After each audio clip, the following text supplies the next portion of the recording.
Hello everyone, this is your biology mentor from Nexus classes. Hope you all are fine at your places. So बेटा इस video में हम आपकी biology का जो चैप्टर है लाइफ प्रोसेस उसका हम एक टॉपिक दैट इज़ न्यूट्रिशन वो कवर करेंगे. साथ में हम last session of this video हम कुछ एक क्वेश्चंस भी सॉल्व करेंगे रिलेटेड टू दैट. ठीक है, so let us begin with, as I told you, this is the life process chapter. Let me use a pen. Life process chapter, और उसमें भी जो हमें टॉपिक डिस्कस करना है दैट इज़ न्यूट्रिशन. अब बेटे न्यूट्रिशन का मतलब क्या होता है? न्यूट्रिशन का कह सकते हो कि जो हम खाना खाते हैं, ठीक है, उससे हमें जो ताकत मिलती है, एनर्जी मिलती है, वो सारे के सारे प्रोसेस को हम लोग कंबाइंडली न्यूट्रिशन कह देते हैं. जैसे अभी मैंने लिखा, मैं यहाँ पर कैसे लिख पा रही हूँ, जैसे मैंने यहाँ पर लिखा न्यूट्रिशन, एन लिखा न्यूट्रिशन का. ठीक है, क्यों लिख पा रहा? मेरी बाजू ऐसे अपलिफ्ट हुई. क्यों हुई? बिकॉज इसने एनर्जी यूटिलाइज़ की. और वो एनर्जी कहाँ से आ रही है बेटे? डेफिनेटली कहाँ से आएगी? फूड से आएगी. ठीक है, तो इस टॉपिक में हम वो सब चीज़ें डिस्कस करेंगे. ठीक है, एंड ठीक है, ये बेटे एक फ्लो चार्ट है to discuss the types of nutrition. It is important as it is also given in NCERT. तो न्यूट्रिशन में आपको बता चुकी हूँ क्या होता है ऑलरेडी. खाना खाना, उसकी एनर्जी को एसिमिलेट करना. जो न्यूट्रिशन होता है बेटे वो दो तरह का होता है. एक होगा ऑटोट्रॉफिक और एक होगा आपका हेट्रोट्रॉफिक. बायोलॉजी ना बड़ी इंटरेस्टिंग है. क्यों? कई बार इस वर्ड्स के अंदर ही इसका मतलब छुपा होता है. आपको कोई खास रट्टे मारने की ज़रूरत नहीं है. Everything is there inside this word. Now see how. जैसे यहाँ पर वर्ड है autotrophic, word is there. So auto means होता है बेटा सेल्फ. ऑटो मीन्स सेल्फ और ट्रॉफिक मीन्स न्यूट्रिशन. इस वर्ड को अगर हम कंबाइन कर दें तो क्या मतलब बन गया? वो न्यूट्रिशन जो हम खुद बना रहे हैं, सेल्फ खुद बना रहे हैं, वो होता है ऑटोट्रॉफिक न्यूट्रिशन. ठीक है, और दूसरा न्यूट्रिशन होता है हेट्रोट्रॉफिक. हेट्रो मीन्स होता है बेटा डिफरेंट. हेट्रो मीन्स डिफरेंट, किसी और से अपना न्यूट्रिशन लेना is called as heterotrophic nutrition. और उस ऑर्गेनिज्म को क्या बोलेंगे? Heterotrophic organism. वेरी सिंपल, कुछ भी टफ नहीं है इसमें. अब ये जो ऑटोट्रॉफिक न्यूट्रिशन होता है वो दो तरह का होता है. अब इस वर्ड को ब्रेक करके बताओ. अब आप मुझे बता सकते हो फोटो का मतलब क्या होता है बेटा? Light. Very good. Auto means self, ठीक है, एंड ट्रॉफिक मीन्स न्यूट्रिशन. सो वो न्यूट्रिशन जो बना तो हम खुद रहे हैं, बट किसकी मदद से बना रहे हैं बेटा? लाइट की मदद से. ठीक है, that is called as photo autotrophic nutrition. पर ये हम नहीं बनाते. आप सभी को पता है कौन बनाता है? वेरी गुड, खुद सोचो. नाउ नेक्स्ट जो ऑटोट्रॉफिक की नेक्स्ट टाइप है that is chemo autotrophic. Chemo का मतलब क्या होता है बेटा? Chemical. Very good, this is clear. Chemical, chemo autotrophic nutrition, chemical की मदद से अपना खाना खुद बनाना. अब अगर मैं फोटो ऑटोट्रॉफिक की बात करूं तो इसमें एग्जांपल आ जाएगी बेटा प्लांट्स की. जितने भी आपको बाहर ग्रीन कलर के प्लांट्स दिख रहे हैं, यहाँ आपके गार्डन में प्लांट्स हैं, वो सारे के सारे क्या हैं? यही तो शो कर रहे हैं फोटो ऑटोट्रॉफिक न्यूट्रिशन. ठीक है, अब आते हैं कीमो ऑटोट्रॉफिक न्यूट्रिशन. बेटे इसमें दो बैक्टीरियाज होते हैं, जैसे मैं आपने पढ़े हैं वो, इसलिए मैं उसकी वो एग्जांपल दे रही हूँ. एक होता है नाइट्रोसोमोनास बैक्टीरिया और एक होता है नाइट्रोबैक्टर बैक्टीरिया. ठीक है, उसमें वो क्या करते हैं? नाइट्रोजन को यूटिलाइज करते हैं अपना खाना बनाने के लिए. तो हो गया ना कीमो ऑटोट्रॉफिक न्यूट्रिशन.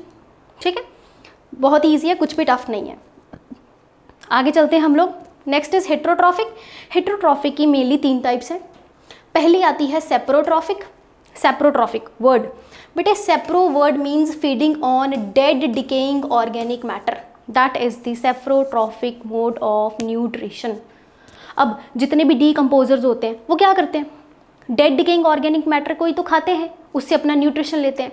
जैसे आप लोग मशरूम्स खाते हैं घर पे, अगर मटर मशरूम बनाओ बहुत अच्छा, हम लोग खाते हैं. वो सब क्या है? यही तो है. मशरूम क्या है? सेप्रोट्रॉफ्स हैं. वो डेड डिकेइंग ऑर्गेनिक मैटर से अपना खाना लेते हैं. ठीक है, नेक्स्ट इज पैरासिटिक. अब ये पैरासाइट तो बड़ा इंटरेस्टिंग है. ठीक है, अब कैसे इंटरेस्टिंग है लेट अस सी. आपने वर्ड सुना है जुएं, टिक्स, माइट्स, लाइस, वो सब कुछ क्या है? पैरासाइट है, जो होस्ट की बॉडी पे रहते हैं और बदले में होस्ट को क्या करते हैं बेटा? हार्म करते हैं. मतलब सारा का सारा न्यूट्रिशन अपने होस्ट की बॉडी से लेते हैं. That is the parasitic nutrition, parasitic mode of nutrition. ठीक है, नेक्स्ट इज बेटा होलोजोइक. होलोजोइक समझते हैं आप? होलो मीन्स होल, जोइक मीन्स एनिमल। पूरे के पूरे एनिमल से ही अपना खाना ले लेना। जैसे हम लोग खाना खाते हैं तो हम लोग फ्रूट्स खाते हैं, वेजिटेबल्स, में अपनी बात करूं, फ्रूट्स खाते हैं, वेजिटेबल्स खाते हैं, चिकन खाते हैं, ठीक है। इसके अलावा अगर हम काऊ की बात करें, वो ग्रास खाती है, तो वो सारे के सारे क्या है, होलोजोइक मोड ऑफ न्यूट्रिशन। अब ये जो होलोजोइक होता है ना, ये फर्दर 3 तरह का होता है। अब पहला होता है हर्बीवोर्स। हर्बीवोर्स आपको पता है जो प्लांट ईटिंग एनिमल्स होते हैं, ठीक है, जो सिर्फ प्लांट्स खाते हैं। कार्निवोर्स वो होते हैं बेटे जो फ्लैश खाते हैं, है ना। और ओमनीवोर्स वो होते हैं जो बोथ फ्लैश भी खाते हैं और प्लांट्स भी खाते हैं, दे आर द ओमनीवोर्स। तो this is just an overview. अब ये जो न्यूट्रिशन चैप्टर है ना, इसको हम 2 में स्प्लिट करेंगे। इसमें हम सबसे पहले जो पढ़ेंगे वो हम पढ़ेंगे प्लांट्स का न्यूट्रिशन। और आपको पता है प्लांट्स अपना खाना कैसे बनाते हैं, very good, with the help of photosynthesis, ठीक है, ये पता ही है। सेकेंड जो है, इसमें सेकेंड पार्ट जो है प्लांट, जो सेकेंड टाइप हमें न्यूट्रिशन में कवर करना है, वो होते हैं बेटा ह्यूमंस के बारे में, जो हमने पढ़ना है ह्यूमन डाइजेशन के बारे में, ठीक है। तो पहले हम बिना किसी डिले के हम ये प्लांट न्यूट्रिशन शुरू करते हैं, दैट इज़ फोटोसिंथेसिस, ठीक है। तो here is the photosynthesis process. अब फोटोसिंथेसिस वर्ड है, इस वर्ड के अंदर ही इसका मतलब छुपा हुआ है। अब समझते हैं क्या मतलब है इसका, let us understand. Photo means light, ठीक है। सिंथेसाइज मतलब to synthesise something, to generate something. इसका मतलब लाइट की मदद से कुछ बनाना इज कॉल्ड एज फोटोसिंथेसिस। और प्लांट्स यही तो करते हैं, सनलाइट को यूज़ करते हैं, अपना खाना बनाते हैं, तो होगी ना फोटोसिंथेसिस, ठीक है। अब फोटोसिंथेसिस के लिए ना बेटे हमें कुछ एक रॉ मटेरियल्स चाहिए होते हैं, हमें नहीं, प्लांट्स को कुछ एक रॉ मटेरियल चाहिए होते हैं। जैसे सबसे पहले है सनलाइट, ये तो आपको पता ही चल गया, इसका सोर्स कौन है बेटा, sun, definitely. Second is water, water इसको एज अ रॉ मटेरियल चाहिए प्लांट्स को खाना बनाने के लिए। अब ये जो वाटर है ये कौन एब्जॉर्ब करता है बेटे, रूट्स एब्जॉर्ब करती हैं। और कहाँ से एब्जॉर्ब करती हैं, फ्रॉम सॉइल, ठीक है, from soil. Next carbon dioxide. अब ये जो कार्बन डाइऑक्साइड होती है ये गैशियस फॉर्म में यहाँ हवा में प्रेजेंट है, एटमॉस्फेयर से वो एब्जॉर्ब करती हैं। क्यों एब्जॉर्ब कर पाती हैं बेटा, इनके लीफ के ऊपर ना छोटे छोटे पोर्स प्रेजेंट होते हैं जिनको हम बोलते हैं स्टोमेटा, लीफ के ऊपर। ये जो स्टोमेटा होता है यहाँ से exchange of gases takes place होता है। कैसे होता है वो हम थोड़ी देर में पढ़ेंगे, ठीक है। Last but not the least, very very very important, chlorophyll pigment. ये बहुत इंपॉर्टेंट है, क्लोरोफिल पिगमेंट चाहिए होती है प्लांट को खाना बनाने के लिए। और ये क्लोरोफिल पिगमेंट कहाँ होती है, very good, this is present in chloroplast, chloroplast, ठीक है, क्लोरोप्लास्ट में प्रेजेंट होती। अब ये तो होगी रिक्वायरमेंट, ठीक है। अब हम आगे चलते हैं, अब हम देखते हैं कि ये फोटोसिंथेसिस होती कहाँ है। हाँ, फोटोसिंथेसिस होती कहाँ है बेटे, फोटोसिंथेसिस की साइट होती है क्लोरोप्लास्ट। मैंने ये भी बताया क्योंकि क्लोरोप्लास्ट में क्या प्रेजेंट है, green colour pigment, that is the chlorophyll. वहीं तो होगी बेटा ये फोटोसिंथेसिस प्रोसेस। अब ये क्लोरोप्लास्ट को समझ लो, ये थोड़ी सी कॉम्प्लेक्स 3D स्ट्रक्चर है। तो इसमें देखिए एक यहाँ पर ये आउटर मेम्ब्रेन आ गई ये वाली, this is the outer membrane, यहाँ पर गिवन है आउटर मेम्ब्रेन। अब आउटर मेम्ब्रेन के अंदर जैसे ये आउटर मेम्ब्रेन आ गई ऐसे, ठीक है। अब इसके अंदर एक इनर मेम्ब्रेन भी होगी, ये मैंने इनर मेम्ब्रेन भी साथ में बना दी। अब इसके अंदर बेटे गोल गोल थैलियाँ लाइक स्ट्रक्चर प्रेजेंट होती है ऐसी, लाइक दिस, ये थैली है। एक थैली को हम लोग बोलते हैं थाइलैकॉइड, दिस इज रिटन थाइलैकॉइड। एक थैली क्या है, थाइलैकॉइड। और ये थाइलैकॉइड के बीच में यहाँ पर प्रेजेंट होती है बेटा क्लोरोफिल। यहाँ पर थाइलैकॉइड के अंदर प्रेजेंट होती है क्लोरोफिल। और ये जो थाइलैकॉइड होता है ना, ये अकेला नहीं होता, काफ़ी सारे थाइलैकॉइड्स आपस में ज्वाइन करके रहते हैं, ठीक है। जैसे मैंने यहाँ पर बना दिया, हीप बना दिया, ढेरी, तो ये आ गया एक हीप, ठीक है। अब आपस में ये कनेक्टेड है, ये देखो कनेक्शन मैंने बना दिया इनका विद द लैमिनी। तो इस जो पूरा का पूरा हीप है थाइलैकॉइड का, जिसमें बहुत सारे थाइलैकॉइड्स आपस में जुड़ के रह रहे हैं, इस पूरी स्ट्रक्चर को हम लोग बोलते हैं बेटे ग्रैनम। क्या बोलते हैं, ग्रैनम। और यहाँ पर ये सारा का सारा एक्वस पानी पानी लाइक स्ट्रक्चर प्रेजेंट होता है, जिसको बोलते हैं, यहाँ देखो लिखा है स्ट्रोमा। क्या बोलते हैं बेटा, स्ट्रोमा, ठीक है।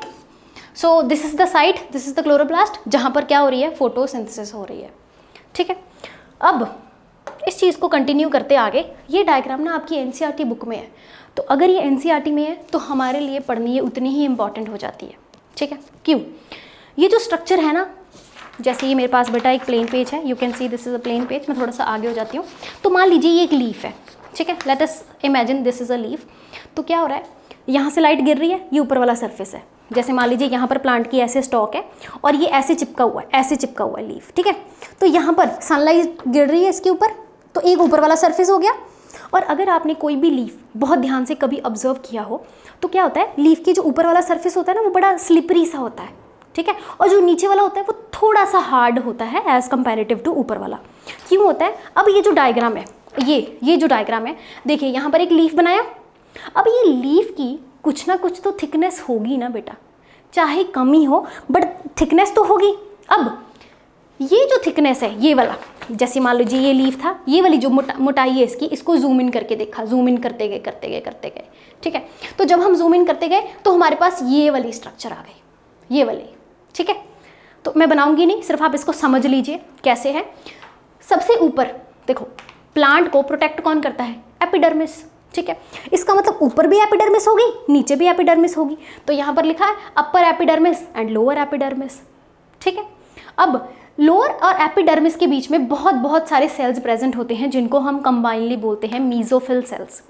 और ये मीजोफिल सेल्स जो है ना, देखिए एक लंबे सेल्स है यहाँ पर, ये लॉन्ग है, और एक ये शॉर्ट है, शॉर्ट नहीं है मतलब एक स्ट्रक्चर ऐसे है, लॉन्ग सेल्स है, और इसके नीचे ऐसे गोल गोल सेल्स प्रेजेंट है। तो इनको हम ये कंबाइनली दोनों को हम लोग बोलेंगे मीजोफिल सेल्स, ठीक है। और अगर मैं इसकी बात करूँ, इसको हम बोलेंगे पैलिसेड, और ये जो नीचे हैं इनको वो हम बोलेंगे स्पॉन्जी मीजोफिल सेल्स, ठीक है। अब ये तो होगी मीजोफिल सेल्स। अब इन सारे के सारे सेल्स में बेटा क्लोरोप्लास्ट होगी। क्लोरोप्लास्ट एक सेल ऑर्गेनेली है, पता है आपको, प्लांट्स में होती है, सभी में होगी। अगर क्लोरोप्लास्ट होगा उसमें थाइलाकॉइड होगा, थाइलाकॉइड में क्या होगी, क्लोरोफिल पिगमेंट होगी जो उसको ग्रीन कलर देगी, जो फोटोसिंथेसिस करेगी, सब कुछ ही वो करती है, ठीक है। इसके अलावा ये तो होगी ऊपर, सच में ये बात रहेगी बताने वाली। मैंने अभी बताया आपको कि ऊपर वाला जो सरफेस होता है वो थोड़ा सा सॉफ्ट होता है। सॉफ्ट होता है क्यों होता है, due to this cuticle, waxy cuticle के कारण। ऊपर वाले सरफेस पे क्यूटिकल होता है, नीचे पे नहीं होता, ठीक है। तो उसको ये स्लिपरी स्ट्रक्चर जो है वो वैक्सी क्यूटिकल होती है, ठीक है। इसके अलावा एक चीज़ और रहेगी, जो प्लांट होता है ना बेटे, वैसे बता रही हूँ आपको, जो लीफ होता है, ये ऊपर वाला सरफेस आ गया, ये नीचे वाला सरफेस आ गया। दोनों सरफेस के ऊपर स्टोमेटा प्रेजेंट होते हैं, बट नीचे वाले सरफेस पे ज़्यादा स्टोमेटा प्रेजेंट होते हैं, ऊपर वाले पे कम स्टोमेटा प्रेजेंट होते हैं, या कह लो प्रेजेंट ही नहीं होते। बट फिर भी अगर आपको क्वेश्चन आए तो आपने कहना है कि नीचे वाले पे ज़्यादा स्टोमेटा प्रेजेंट होते हैं, ठीक है। क्यों होते हैं, क्योंकि बेटे ऊपर तो देखो सनलाइट सीधी पड़ेगी, जितनी सनलाइट पड़ेगी उतनी ज़्यादा ट्रांसपिरेशन होगी। तो प्लांट का तो सारा का सारा पानी बेकार हो गया है कि नहीं, सारा का सारा पानी ट्रांसपिरेट हो जाएगा, वो तो यूजलेस है, प्लांट तो मर जाएगा पानी की कमी से। इसलिए नेचर ने क्या किया, स्टोमेटा ज़्यादा बनाए नीचे, ताकि ट्रांसपिरेशन हो, बट जितनी ज़रूरत है सिर्फ उतना हो, उससे ज़्यादा ना हो, ठीक है। तो अब ये जो है यहाँ पर, ये देखो गार्ड सेल टर्म लिखी हुई है, guard cell. Lower epidermis cells के बीच में गार्ड सेल्स प्रेजेंट होते हैं। अब गार्ड सेल जो होते हैं वो स्टोमेटा बनाते हैं। कैसे, स्टोमेटा से होगा exchange of gases takes place, transpiration भी होती है, एक्सचेंज ऑफ गैसेस भी होता है। तो late us see that now. जैसे ये आपकी बुक में डायग्राम होगी स्टोमेटा की, तो आप लोग देख सकते हैं। वैसे मैं अगर बना दूं, जैसे ये ओपन स्टोमेटा है, ये क्लोज है, इस साइड पे ये ओपन है, खुला हुआ है स्टोमेटा, ताकि एक्सचेंज ऑफ गैसेस हो सके। यहाँ पर क्या है बेटा, क्लोज स्टोमेटा, सब कुछ बंद, एक्सचेंज ऑफ गैसेस बंद, ट्रांसपिरेशन बंद, सब कुछ। अगर मैं इस स्ट्रक्चर को इधर बनाती हूँ, इंपॉर्टेंट है इसलिए बना रही हूँ, ठीक है। मान लीजिए ये बीच में ये आ गया स्टोमेटा ऐसे, and it is covered with epidermal cells, ये रहा, सॉरी गार्ड सेल, ये आ गया, गार्ड सेल आ गया। अब गार्ड सेल को फर्दर कवर किया होता है बेटे एपिडर्मल सेल्स ने, ये रहे, ठीक है, ये एपिडर्मल सेल्स हो गए। ये बीच वाला, ये वाला जिसको मैं थोड़ा सा डार्क कर रही हूँ, these are the guard cells, ये गार्ड सेल्स होते हैं, ठीक है। और ये जो बीच में पोर होता है, this pore, this is the stomatal pore, it is called as stomatal pore. अब बेटे गार्ड सेल जो है वो एक सेल है, गार्ड सेल के अंदर भी क्लोरोप्लास्ट प्रेजेंट होगी। ये देखो मैंने क्लोरोप्लास्ट बना दी साथ में, दोनों तरफ होगी, ठीक है। ये देखो ग्रीन कलर की प्रेजेंट है क्लोरोप्लास्ट, साथ में यहाँ पर आपको येलो कलर का दिख रहा है, दैट इज द न्यूक्लियस। क्योंकि अगर ये सेल है तो डेफिनेटली बेटा इसका एक न्यूक्लियस होगा ही होगा, डेफिनेटली इसका न्यूक्लियस होगा ही होगा, जो इसकी ओपनिंग एंड क्लोजिंग को रेगुलेट करेगा, ठीक है, तो ये स्ट्रक्चर थी स्टोमेटा की। अब हम अगर आगे बात करते हैं तो एक ना फोटो मैंने एडिट की हुई है सो दैट कि आपको थोड़ी सी ना एक पिक्चर क्लियर हो जाए प्लांट की कैसी है। बिल्कुल ही आसान है डायग्राम, कुछ भी टफ नहीं है। ये ग्रीन कलर का एक प्लांट दिख रहा है आपको, यहाँ पर नीचे इसकी रूट्स हैं, ठीक है, रूट्स सॉइल में एम्बेडेड है। अब प्लांट रूट्स की मदद से सॉइल में से वाटर एब्जॉर्ब करेगा और कुछ एक मिनरल्स एब्जॉर्ब करेगा, ठीक है, वो लेके जाके ऊपर दे देगा, यहाँ पर लीफ के पास छोड़ देगा, ठीक है। अब ये सनलाइट है, सनलाइट गिर रही है लीफ के ऊपर, ठीक है, क्लोरोप्लास्ट में गिरेगी, साइट ऑफ फोटोसिंथेसिस पता है। अब दूसरी है कार्बन डाइऑक्साइड। कार्बन डाइऑक्साइड की एक्सचेंज कहाँ से होगी, मैंने अभी कराया, लीफ के अंदर यहाँ पे स्टोमेटा प्रेजेंट होंगे, वहाँ से कार्बन डाइऑक्साइड अंदर जाएगी, तो सारा का सारा चीज़ें मिल गई प्लांट को। तो फोटोसिंथेसिस के लिए प्लांट को क्या चाहिए, एक चाहिए कार्बन डाइऑक्साइड जो कहाँ से मिल रही है, एयर से मिल रही है। कौन लेके आ रहा है, स्टोमेटा लेके आ रहा है लीव्स के थ्रू, ठीक है। दूसरी चीज़ इसको चाहिए वाटर, वाटर कहाँ से आ रहा है बेटे, सॉइल्स में, ऑफ कोर्स कुछ एक मिनरल्स तो आएंगे ही आएंगे, ठीक है, रूट्स ला रही है सॉइल से। अब ये सारी की सारी चीज़ें प्रेजेंट हो रही हैं in the presence of sunlight inside with the help of chlorophyll pigment inside chloroplast, है ना। अब इन्होंने बना देना है बेटा फूड, ग्लूकोज C6H12O6, तो ये हमारे पास आ गया ग्लूकोज बाय प्रोडक्ट, यहाँ पर गिवन है। यहाँ से देखो ये एरो है, ये ले रही है, ठीक है, ये एब्जॉर्ब कर रही है, बट ये एरो इधर को है, मतलब ऑक्सीजन रिलीज हो रही है, ग्लूकोज रिलीज हो रहा है। अब इसको समझो, यहाँ से ग्लूकोज निकला बाय प्रोडक्ट जिसको हम खाते हैं, हमारे वो एनर्जी सोर्स का काम करता है कि नहीं। और साथ में बेटा रिलीज होती है मॉलिक्यूलर ऑक्सीजन, ये देखो ऑक्सीजन निकली साथ में। अब ऑक्सीजन का क्या काम है बेटे, ऑफ कोर्स हम रेस्पिरेशन करते हैं ऑक्सीजन की मदद से, हमारे लिए कितनी ज़रूरी है, एनिमल्स के लिए कितनी ज़रूरी है, साथ में कुछ एक वाटर रिलीज होगा, ठीक है। तो this is the equation of photosynthesis, ठीक। अब ये था ओवरव्यू। अब हम बात करते हैं बेटा मैकेनिज्म की, होता कैसे है, कुछ भी टफ नहीं है, बहुत ईजी है। ये सारी की सारी आपकी एनसीईआरटी की डायरेक्ट लाइंस हैं, समझिए इसको। तीन स्टेप्स आपको पढ़ने ज़रूरी है, ठीक है। First is absorption of light energy by chlorophyll. सबसे पहले लीफ क्या था, ये मान लीजिए लीफ है, ठीक है। फर्स्ट स्टेप में क्या हुआ, इसके ऊपर लाइट गिरी, ठीक है, सनलाइट गिरी, फर्स्ट हो गया। और सनलाइट गिरी तो किसने एब्जॉर्ब की, क्लोरोफिल ने एब्जॉर्ब कर ली, एब्जॉर्ब्ड बाय क्लोरोफिल, ठीक है। नेक्स्ट नंबर 2 पे क्या होगा, conversion of light energy into chemical energy. This is very very important. जो अब लाइट एनर्जी आई, लाइट एनर्जी कौन सी है, सनलाइट, वो अंदर ही लाइट एनर्जी अब किस में कन्वर्ट हो जाएगी बेटा, केमिकल एनर्जी में, ठीक है। तो उस केमिकल एनर्जी को यूटिलाइज करके जो कार्बन डाइऑक्साइड है, थर्ड पॉइंट देखिए, कार्बन डाइऑक्साइड है जो है वो रिड्यूस हो जाएगी इनटू ग्लूकोज। रिड्यूस मतलब आपको पता है एडिशन ऑफ हाइड्रोजन, है ना, addition of hydrogen is called as reduction, तो रिडक्शन हो गई। अब यहाँ पर ना एक बहुत बहुत बहुत इंपॉर्टेंट है, ध्यान में रखिए, splitting of water molecule into hydrogen and oxygen, very important बेटे। जो हमारे पास ये ऑक्सीजन आती है, मॉलिक्यूलर ऑक्सीजन आती है, ये क्यों आती है, जो वाटर है वो करता है अपनी फोटोलाइसिस। फोटोलाइसिस का मतलब होता है, photo means light definitely, lysis का मतलब break down, means break down with the help of sunlight. तो जो वाटर टूटा, ये 2 में टूटा, एक इसने दिया हाइड्रोजन और साथ में इसने कुछ एक दिया ऑक्सीजन, ऑक्सीजन तो निकल गई, ठीक है, निकल गई, जो हम लोग इसको ब्रीद इन कर रहे हैं, और ये जो हाइड्रोजन है ये फर्दर यूटिलाइज हो जाती है to convert carbon dioxide into glucose, ठीक है। तो ये बेटे मैकेनिज्म है, ये आपको समझना बहुत बहुत बहुत ज़रूरी हो जाता है, ठीक है। इसके अलावा एक और इम्पॉर्टेंट टॉपिक है हमारा, ये ना सिग्निफिकेंस, वो मैं आपको ऑलरेडी एक्सप्लेन कर चुकी हूँ, क्या क्या मिलता है हमें, फूड मिलता है, किस फॉर्म में मिलता है, in the form of glucose, ठीक है। अब ऑक्सीजन मिलती है in the form of molecular oxygen, और फ्यूल हम उसको एज अ फ्यूल यूज़ करते हैं लकड़ी जलाने के लिए, सब कुछ, ठीक है। तो ये सारा का सारा क्या है, इसका सिग्निफिकेंस है, ठीक है। नाउ ये दोनों एक्टिविटीज़ हैं, ये इंपॉर्टेंट हो जाती हैं हमारे लिए पढ़ने, क्यों इंपॉर्टेंट हो जाती हैं, बिकॉज बेटे they are given in NCERT. Now let us understand. पहली जो है, to show the presence of sunlight is necessary for photosynthesis, कि क्या सनलाइट फोटोसिंथेसिस के लिए इंपॉर्टेंट है कि नहीं है। और दूसरी, to show carbon dioxide necessary for photosynthesis और नॉट। इसको समझने का, समझते तो हम बाद में, उससे पहले ना मैं आपको एक चीज़ बताना चाहती हूँ। आपको एक चीज़ याद रखनी बहुत ज़रूरी है, दैट इज़ आयोडीन सोल्यूशन। ठीक है, आयोडीन सोल्यूशन IS।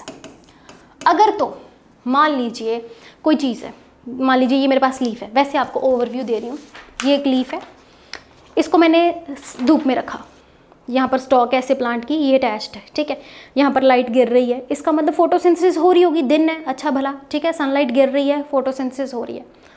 मैंने बोला बेटे चेक करो इसको, फोटोसिंथेसिस हो रही है कि नहीं हो रही।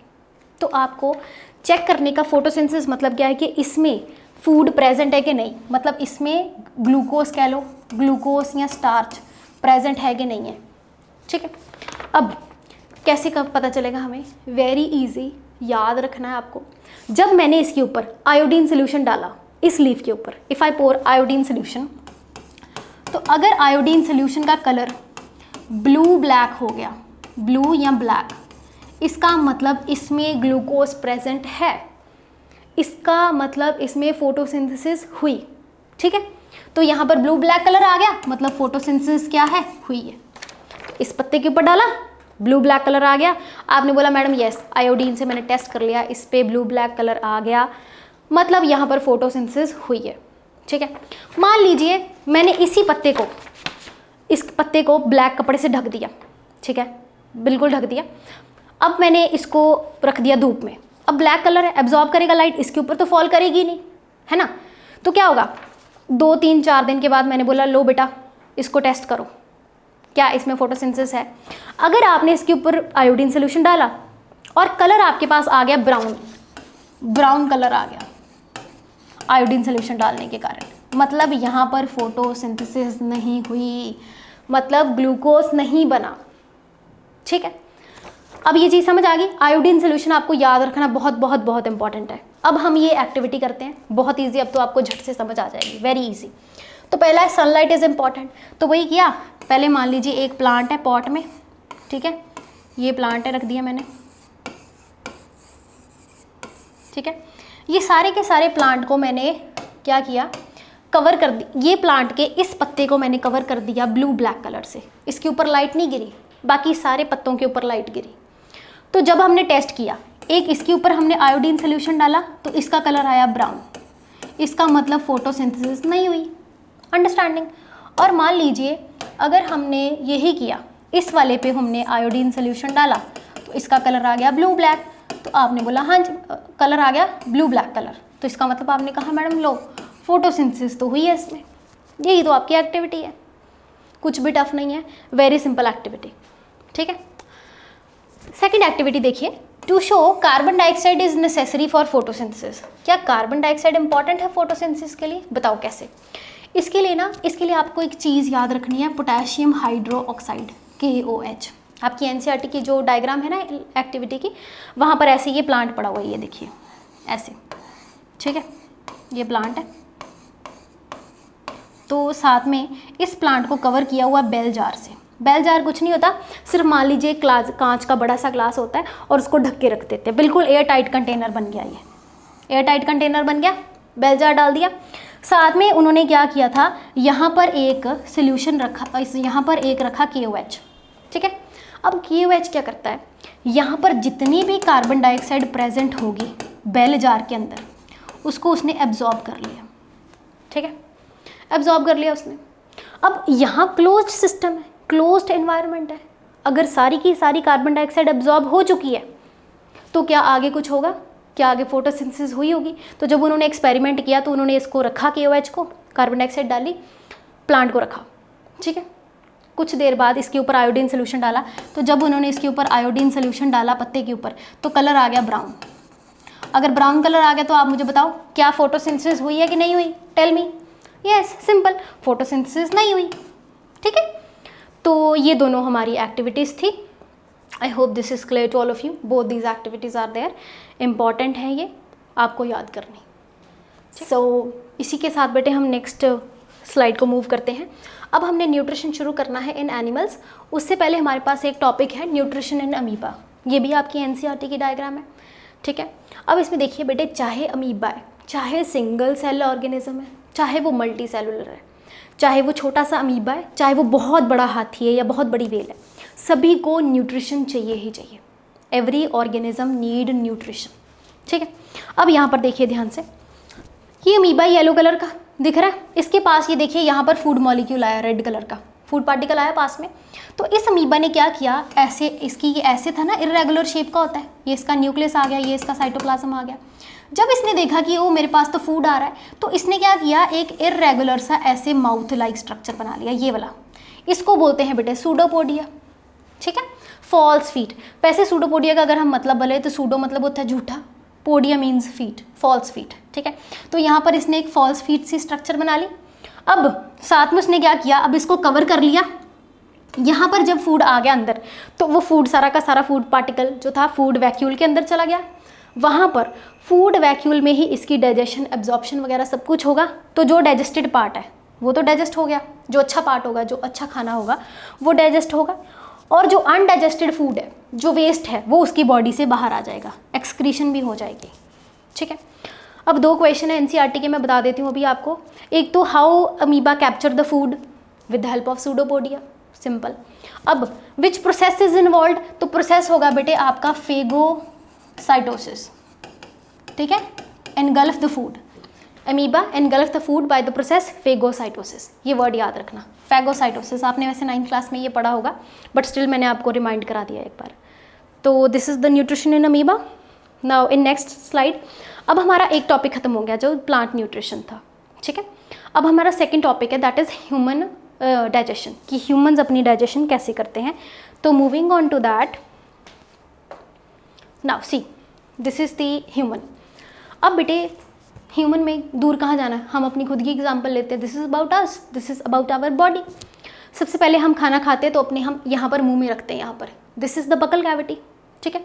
तो बकल कैविटी, माउथ आ गया, ये वाले 2 लिप्स जो माउथ मुंह को बंद कर रहे हैं बकल कैविटी को, अंदर बकल कैविटी है, ठीक है। बकल कैविटी के बाद फूड जाता है यहाँ पर ईसोफेगस, जिसको हम फूड पाइप कहते हैं, ठीक है। उसके बाद फूड जाता है बेटे स्टमक में, ठीक है। हम एक को डिटेल में पढ़ेंगे, अभी सिर्फ मैं आपको सीक्वेंस बता रही हूँ, ठीक है। स्टमक के बाद फूड जाएगा स्मॉल इंटेस्टाइन में, ठीक है।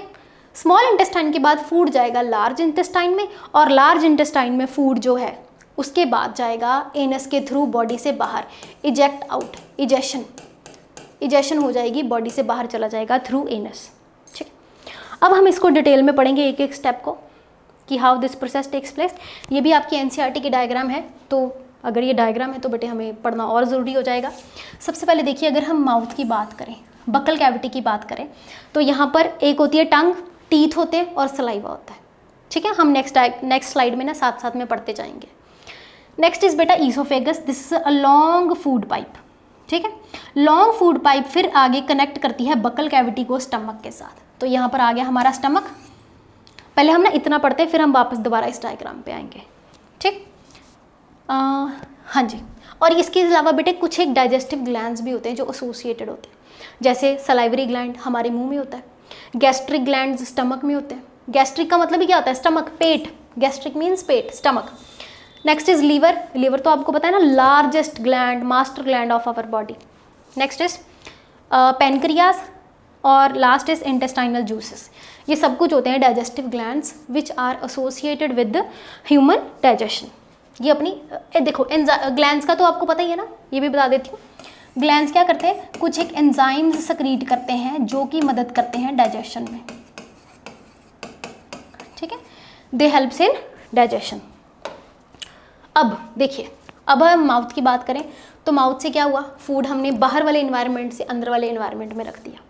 और जब भी हम फूड रखते हैं तो आप अपनी टंग को यूज़ करते हो, फूड को अंदर रखते हो टंग के ऊपर।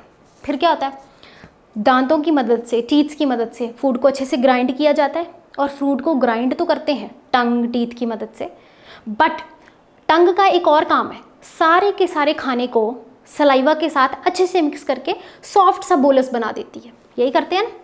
तो ये देखिए, बकल कैविटी में क्या प्रेजेंट है, टंग मैं बता चुकी हूँ, दूसरा है टीथ, ये भी बता चुकी हूँ, और सलाइवा। बट ये सलाइवा क्या होता है, एक एंजाइम होता है, सॉरी सलाइवा में एंजाइम प्रेजेंट होता है सलाइवरी अमाइलेज। अमाइलेज, ये जो अमाइलेज एंजाइम होता है ये कन्वर्ट करता है स्टार्च को माल्टोस आर एंड आइसोमाल्टोस में, ठीक है। इंपॉर्टेंट है। Second, buccal cavity is clear, ठीक है। टीथ ने फूड्स को ग्राइंड किया, अच्छे से मिक्स किया और सलाइवा के साथ टंग ने फूड को मिक्स करके एक बोलस सा बना दिया। लिख देती हूँ यहाँ पर बोलस, ठीक है। और कुछ एक जो स्टार्च थी वो मुंह में ही डाइजेस्ट हो गई, ठीक है। और यहाँ पर मुंह में ही हमारे यहाँ पर ब्लड कैपिलरीज होती हैं, खाना खाने के बाद यहीं पर एब्जॉर्प्शन भी हो जाती है। आपको पता है ग्लूकोज पीते हैं ना, ग्लूकोन डी सभी पीते हैं ना, और वो कहते हैं ना ग्लूकोन डी पियो, क्या सूरज ने आपका सारा का सारा पानी पी लिया है ना, ऐसा होता है ना, वो सन ने पाइप लगाई होती है बच्चे के सर के ऊपर, ठीक है। तो ये जो ग्लूकोन डी है वो कहते हैं ना पियो 6 सेकंड में काम शुरू, क्योंकि बेटे ये जो ग्लूकोन डी है ये हमने पिया, मैंने अपने मुंह में रखा, मुंह में उसी वक्त सलाइवा इसके ऊपर एक्ट करेगा, ठीक है, और उसी वक्त इसको तोड़ देगा सिंपलर फॉर्म ऑफ शुगर में, साथ ही उसकी एसिमिलेशन हो जाएगी, ये जो ब्लड कैपिलरीज होंगी मुंह में, उसी वक्त मेरी बॉडी में एनर्जी चली जाएगी, क्योंकि उसी वक्त वो चीज़ ब्लड में मिक्स हो जाएगी, उसको स्टमक में जाने की ज़रूरत नहीं है, दो जाती है but most of the things absorbed in our mouth itself, ठीक है। That is why glucon D is instant energiser, ठीक है। मैं वर्ड लिख दूँ यहाँ पर, इंस्टेंट एनर्जाइजर, बहुत जल्दी हमें इसकी एनर्जी मिलती है, ठीक है। सेकंड, बेटे ईसोफेगस में कोई डाइजेशन कुछ नहीं होता, आई रिपीट, ईसोफेगस में कोई डाइजेशन कोई एब्जॉर्प्शन नहीं होती, सिर्फ क्या होता है बकल कैविटी से जो खाना होता है वो चला जाता है उसके पास, स्टमक के पास, बस। अब मूवमेंट होती है, वो चीज़ आपको समझनी ज़रूरी है। ये जो खाना नीचे मूव करता है वो मूव करता है ऐसे, इस शेप में, स्नेक लाइक शेप में, इस मूवमेंट को बोलते हैं बेटा पेरिस्टालिसिस। इंपॉर्टेंट है, याद रखना, पेरिस्टालिसिस या पेरिस्टालिटिक मूवमेंट, जिससे खाना जो है नीचे स्टमक में जाता है। अब उसके बाद जाता है स्टमक में, ठीक है। स्टमक और ईसोफेगस में यहाँ पर एक गेट प्रेजेंट होता है। बेटा हमारी बॉडी में हर जगह गेट प्रेजेंट होते हैं, क्यों प्रेजेंट होते हैं, ताकि कोई चीज़ नीचे जा रही है वो एकदम से बाहर ना आ जाए, उसका बैक फ्लो ना हो जाए, उसका बैक फ्लो प्रिवेंट करने के लिए क्या होती हैं, यहाँ पर गेट्स प्रेजेंट होते हैं, ठीक है। तो यहाँ पर एक गेट प्रेजेंट है, ठीक है। यहाँ पर अब आ गया ये हमारा स्टमक। अब यहाँ पर लिखा है मैंने stomach, next organ, very very very important stomach. Stomach में होता क्या क्या है, अगर मैं इधर बनाऊँ स्टमक, तो ये मैंने थोड़ा सा मैं बड़ा करके बना देती हूँ इसको, ये रहा ऐसे, ठीक है। इसके बाद ये स्मॉल इंटेस्टाइन में कवर हो जाएगा। स्टमक होता है एक जे शेप ऑर्गन, ठीक है, this is a J shape organ. अब स्टमक में प्रेजेंट होता है बेटे HCl और म्यूकस। अब आपको पता है HCl जो होता है बहुत स्ट्रॉन्ग एसिड होता है, हो सकता है अगर वो हमारे स्टमक के अंदर है तो हमारे स्टमक को वो जला दे, या स्टमक को जलाएगा हमारी पूरी बॉडी जल जाएगी अंदर से, पर ऐसा कभी भी नहीं होता। क्यों नहीं होता, बिकॉज अगर मान लीजिए यहाँ पर HCl है तो स्टमक को कवर करती है एक म्यूकस की मेम्ब्रेन, ये रही मेम्ब्रेन मैंने बना दी, ठीक है। वो इसको प्रोटेक्ट करती है ताकि HCl जो है वो स्टमक की वॉल को ब्रेक ना करे, उसको सेफ रखे, ठीक है। अब म्यूकस का फंक्शन पता चल गया, HCl का फंक्शन पता चल गया। अब बेटे HCl क्या करता है, HCl के बहुत सारे काम हैं। एक तो ये फूड को एसिडिक बनाएगा, उसके लिए हम एक वर्ड यूज़ करते हैं, मैं लिख ही देती हूँ यहाँ पर, एसिडिक काइम, एसिडिक काइम, ठीक है।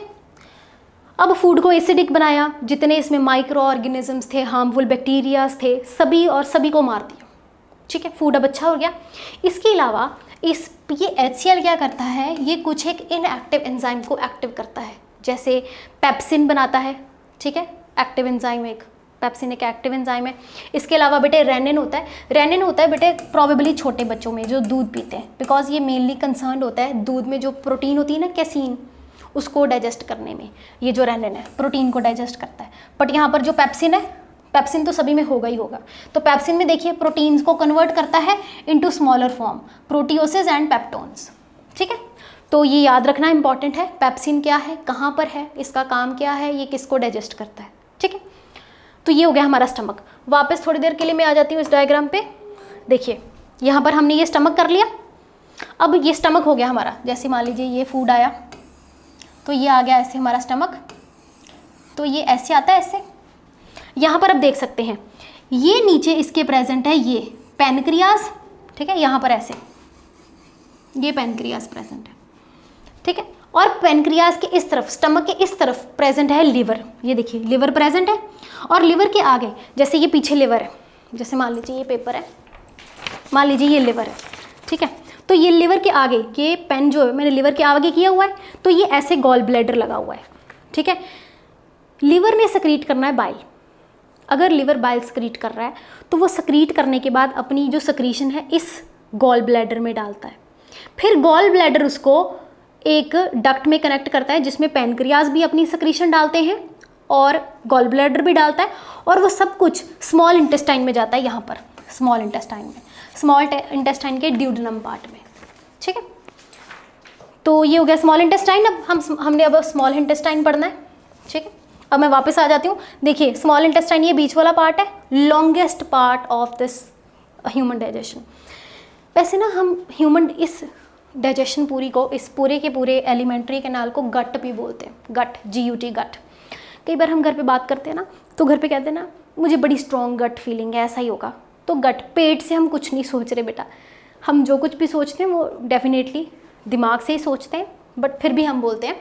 और हाँ, अगर हम इस सारे के सारे एलिमेंट्री कैनाल को बाहर निकालते हैं तो बेटा एक लॉन्ग ट्यूब बन जाती है जिसके बीच में से फूड ट्रेवल करता है। लॉन्ग ट्यूब कितनी लंबी हो सकती है? 7 से 8 मीटर तक, ठीक है। 7 से 8 मीटर बहुत लंबा लेंथ होती है। जब अगर आप दुकान पे जाते हो ना, कपड़े वाली दुकान पे, तो उन्होंने मीटर होता है ना, मेजर करके देते हैं, इतना बड़ा लंबा सा होता है ना, तो वो 1 मीटर होता है, तो 7-8 मीटर लगा लो कितना। और इस 7-8 मीटर में से भी स्टमक जो है वो सबसे लंबा है, कितना है? 5.5 मीटर। Sorry my mistake, not stomach, this is small intestine. Small intestine सबसे बड़ा है, दैट इज 5.5 मीटर लॉन्ग, ठीक। अब स्मॉल इंटेस्टाइन आ गया, स्मॉल इंटेस्टाइन के बाद आएगा लार्ज इंटेस्टाइन, फिर लार्ज इंटेस्टाइन के बाद आएगा एनस, ठीक है। अब हम वापस से चलते हैं अपनी स्लाइड में, ये मैंने करा दिया आपको। हाँ जी, यहाँ पर आ जाते हैं। अब यहाँ पर है स्मॉल इंटेस्टाइन। स्मॉल इंटेस्टाइन में प्रेजेंट होता है बाइल। कहाँ से आ रहा है? मैंने अभी बताया बाइल कहाँ से आ रहा है, लिवर में आ रहा है। बाइल ना बड़ा इंपॉर्टेंट है, क्योंकि बेटे बाइल जो है वो करता है मदद इमल्सिफिकेशन ऑफ फैट। ये आपकी NCERT का वर्ड है, इमल्सिफिकेशन ऑफ फैट की डाइजेशन में। एक इसका और इम्पॉर्टेंट काम है, इसका पैनक्रियाटिक जूसेस का, दोनों का मिला के एक और काम है। जो स्टमक से खाना आ रहा था ना, स्टमक से, वो खाना था बेटा एसिडिक काइम था। अब अगर वो एसिडिक काइम है तो वो स्मॉल इंटेस्टाइन में जाएगा, तो स्मॉल इंटेस्टाइन को तो HCl खराब कर देगा ना, वहाँ तो कोई म्यूकस है ही नहीं। तो ये सारी की सारी सक्रीशंस यहाँ पर था ना, स्टमक ऐसे, ये ऐसे, ये ड्यूडेनम पार्ट था, ये आ गया आपका स्मॉल इंटेस्टाइन, फिर ये आगे ऐसे कन्वर्ट कर देगा लार्ज इंटेस्टाइन में।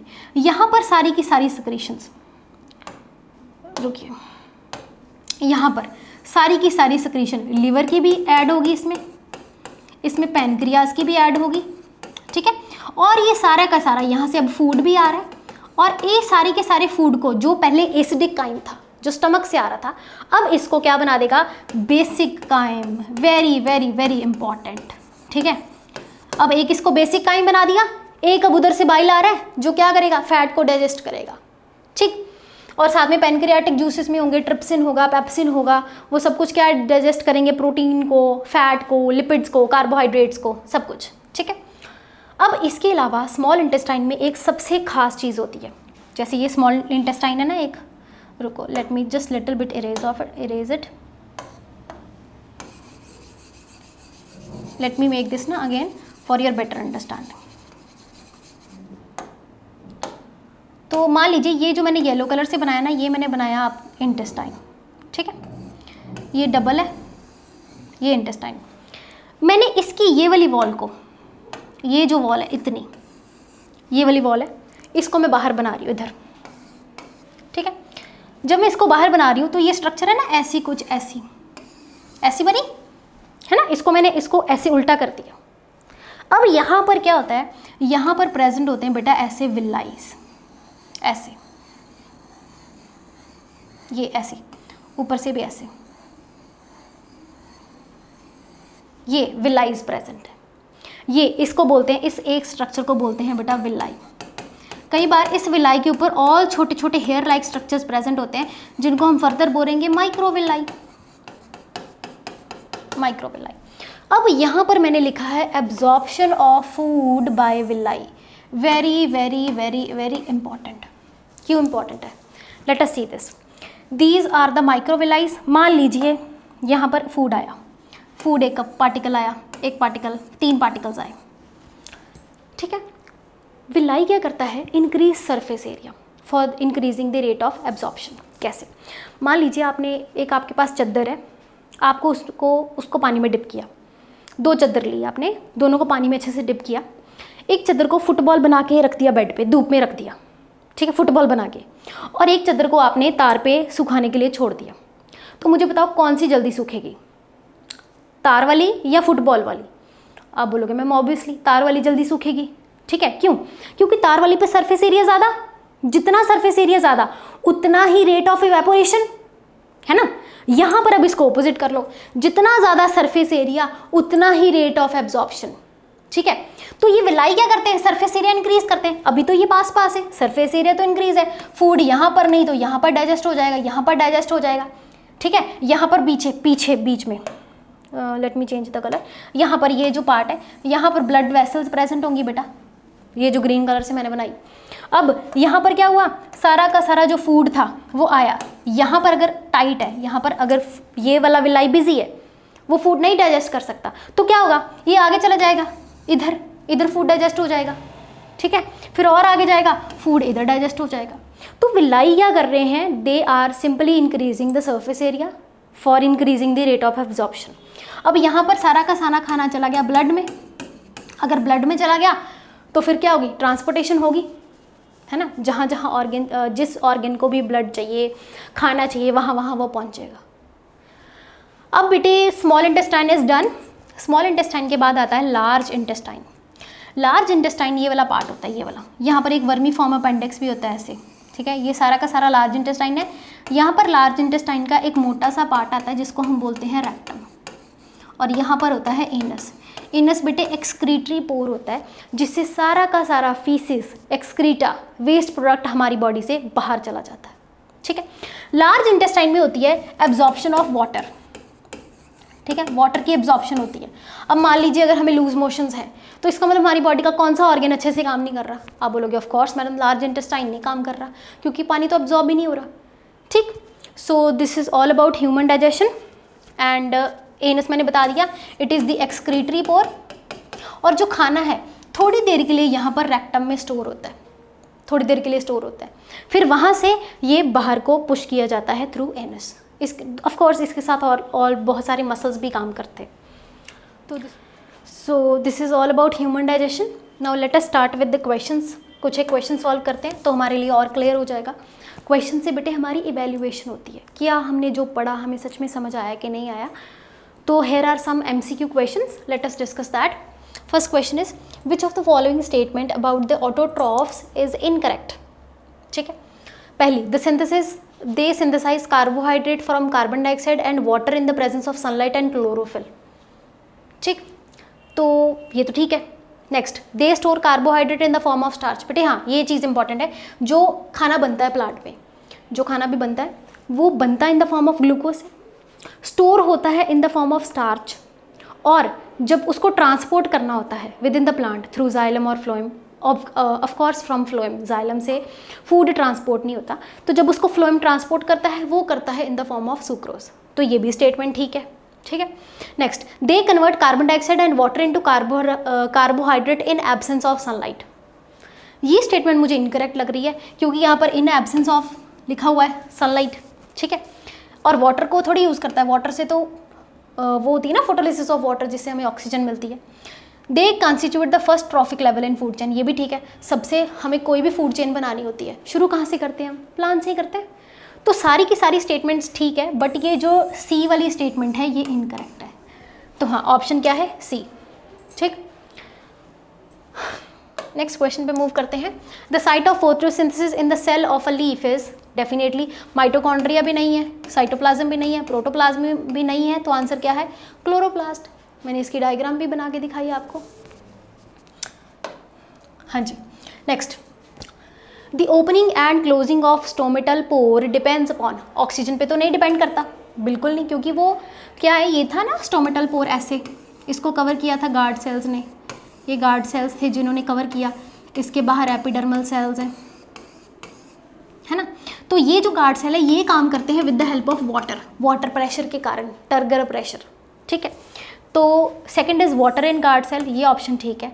Concentration of carbon dioxide, no, ये भी नहीं है। तो जो सी ऑप्शन है it is correct, water in the guard cell, ठीक। Moving on to the next question बेटा। हाँ, नेक्स्ट क्वेश्चन है, ये बड़ा इजी क्वेश्चन है। अब तो इसका जवाब तो मुझे आप खुद दे सकते हो। Few drops of iodine solution were added to rice water, ठीक है। चावल के दाने थे, कहाँ से आ रहे हैं चावल? प्लांट से ही तो आ रहे हैं बेटा, प्लांट दे रहा है तो प्लांट ने फोटोसिंथेसिस करी होगी। अगर फोटोसिंथेसिस भी की है तो उसमें स्टार्च प्रेजेंट होगी, है ना। तो अब देखिए, the solution turned blue black, of course हो गई, क्यों? क्योंकि उसके अंदर स्टार्च प्रेजेंट होगी। अब this indicates the rice water contains, अब आप मुझे खुद बता सकते हो क्यों ये आया? राइस वाटर ने क्या कंटेन किया?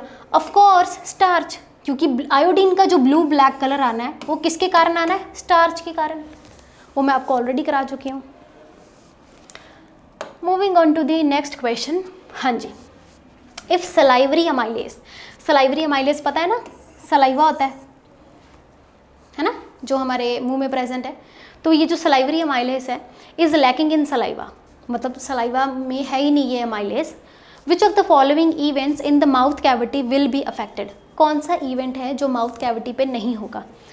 तो लेट अस चेक। प्रोटीन, बेटे प्रोटीन तो ये डाइजेस्ट ही नहीं करता, पहला ऑप्शन तो वैसे ही करेक्ट हो गया। Starch break down into sugar, हाँ ये ऑप्शन ठीक है, बट अभी हमने इसको ठीक नहीं किया ना, नीचे वाले भी पढ़ने। फैट्स ब्रेक डाउन, फैट्स का भी कोई काम नहीं है, वो तो बाइल कर रहा है, ठीक है। एब्जॉर्प्शन ऑफ वाइटामिन, वो तो स्मॉल इंटेस्टाइन में होने हैं। तो इनमें से सबसे बेस्ट ऑप्शन क्या है? B, starch breaking down into sugar. अगर सलाइवरी अमाइलेज नहीं है तो स्टार्च, कार्बोहाइड्रेट की ब्रेक डाउन ही नहीं होगी, ठीक है। सो मेरा बेटा नेक्स्ट क्वेश्चन पे चलते हैं। The inner lining of stomach is protected by one of the following from hydrochloric acid. अब मुझे आप खुद बता सकते हो HCl से हमारे स्टमक को कौन प्रोटेक्ट करता है? ऑफ कोर्स अब आप बोलोगे मैम म्यूकस प्रोटेक्ट करता है, बिल्कुल ठीक है ना।